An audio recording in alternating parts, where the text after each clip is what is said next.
بسم اللہ الرحمن الرحیم۔ آپ کے سامنے ایک حدیث شریف ہے جس کے اندر جناب محمد رسول اللہ صلی اللہ علیہ وسلم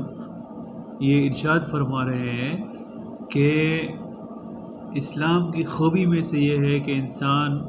ہر اس چیز کو چھوڑ دے جس میں کوئی فائدہ نہیں، نہ دنیا کا فائدہ ہو نہ دین کا فائدہ ہو، تو ایسی چیزوں کو چھوڑ دینا ہی چاہیے۔ بظاہر سننے میں ایسا لگ رہا ہے کہ ایک چھوٹی سی بات ہے، لیکن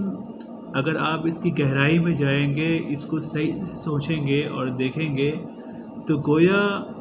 جناب رسول اللہ صلی اللہ علیہ وسلم مسلمانوں کو اور پوری دنیا کو ایسا سیو کر رہے ہیں، ایسی سیفٹی دے رہے ہیں کہ جہاں دنیا کی پوری طاقت مل کر کے ایسی سیفٹی آپ کو نہیں دینے والی۔ وہ آپ کو سیف کر رہے ہیں، آپ کو محفوظ کر رہے ہیں، آپ کو بچا رہے ہیں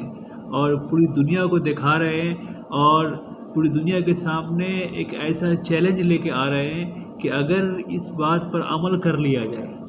میری اس بات کو مان لیا جائے، فالو کر لیا جائے، تو سارے فسادات ختم ہو جائیں گے، ساری مشکلیں ختم ہو جائے گی، ہر طریقے کی پریشانی، ہر طریقے کی جو بھی مشکل ہے اور ہمارے سامنے جو آتے رہتے ہیں، اس کی جڑ یہی ہے کہ انسان ان چیزوں میں لگا رہتا ہے کہ جس چیز سے اس کا کوئی فائدہ نہیں ہوتا، تو پھر وہ کبھی غیبت کرتا ہے، تو کبھی وہ موبائل پر جا کر کے فالتو ویڈیو دیکھتا ہے، تو کبھی اپنے وقت کو یوں برباد کرتا ہے، کبھی چوراہے پہ بیٹھتا ہے، کبھی جا کر کے کسی کے عیب جوئی کرتا ہے، اور پھر نہ جانے اپنے موبائل کو اوپن کر کے اب اس پر گھنٹوں گھنٹوں وقت ضائع کرتا ہے۔ لیکن جب کوئی انسان جناب محمد رسول اللہ صلی اللہ علیہ وسلم کی اس بات کو اپنے دماغ کے اندر رکھتے ہوئے کوئی اسٹیپ لے گا، تو اس اسٹیپ لینے کے بعد سب سے پہلے وہ اس کے ذہن میں جو بات آئے گی وہ یہی آئے گی، کیا اس میں ہمارا کیا فائدہ ہے؟ کیا ہمارا اس کے اندر دین کا فائدہ ہے یا دنیا کا فائدہ ہے؟ اگر دین کا فائدہ ہے تو ہم کریں گے، اگر دنیا کا فائدہ ہے تو کریں گے، لیکن اگر اس کے علاوہ کوئی فائدہ نہیں ہے تو اس سے ہمیں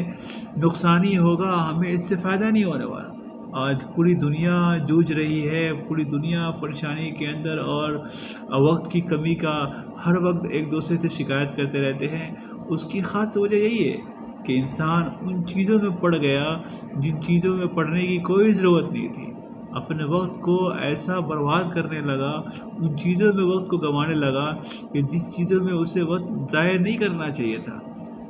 لہذا آج ہمیں ضرورت ہے کہ ہم اپنی ایکٹیویٹی کے اوپر دھیان رکھیں، اور جب ہم کوئی اسٹیپ لینے جا رہے ہیں اس پر دھیان رکھیں کہ یہ ہمارے کام کی چیز ہے کہ نہیں۔